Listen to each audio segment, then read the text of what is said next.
Assalamualaikum teman-teman, kali ini aku akan sedikit membahas tentang jurnal pembalik. Sebelumnya, kenalin, namaku Funa Nuraini dari kelas 11 AKL 1 SMKN 6 Jember. Di sini aku akan menjelaskan tentang pengertian jurnal pembalik, fungsi jurnal pembalik, akun yang memerlukan jurnal pembalik, dan contoh jurnal pembalik. Apa sih yang dimaksud dengan jurnal pembalik? Jurnal pembalik adalah jurnal untuk membalik jurnal penyesuaian yang menimbulkan akun neraca. Jika tidak dibalik, akan terjadi akun ganda. Dengan kata lain, jurnal yang memiliki istilah reverse entry ini yang dibuat pada awal periode akuntansi berikutnya untuk membalik jurnal penyesuaian yang menimbulkan perkiraan real baru.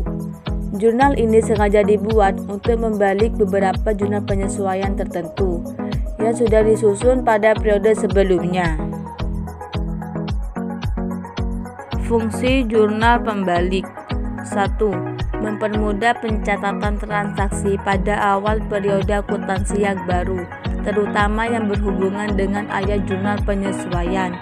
2. Menyederhanakan penyusunan jurnal pada periode akuntansi berikutnya. 3.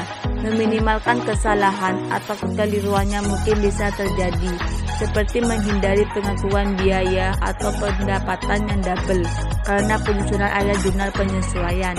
4. Menghindari terjadinya double entry atau pencatatan berganda pada periode selanjutnya.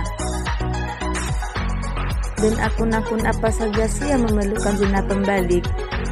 Pertama, beban dibayar di muka yang dicatat sebagai beban.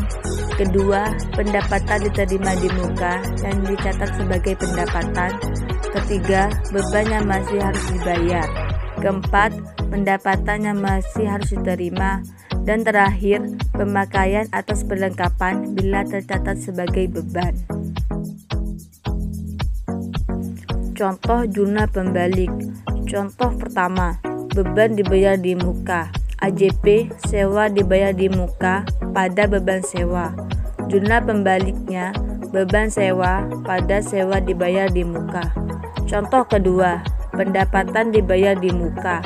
AJP, pendapatan sewa pada sewa dibayar di muka. Jurnal pembaliknya, sewa dibayar di muka pada pendapatan sewa. Contoh ketiga, beban yang belum dibayar. AJP, beban gaji bagian penjualan, beban gaji karyawan kantor pada utang beban. Jurnal pembaliknya, utang beban pada beban gaji bagian penjualan pada beban gaji karyawan kantor. Contoh keempat, pendapatan yang belum diterima. AJP, piutang bunga pada pendapatan bunga. Jurnal pembaliknya, pendapatan bunga pada piutang bunga. Terima kasih teman-teman buat yang sudah nonton video ini.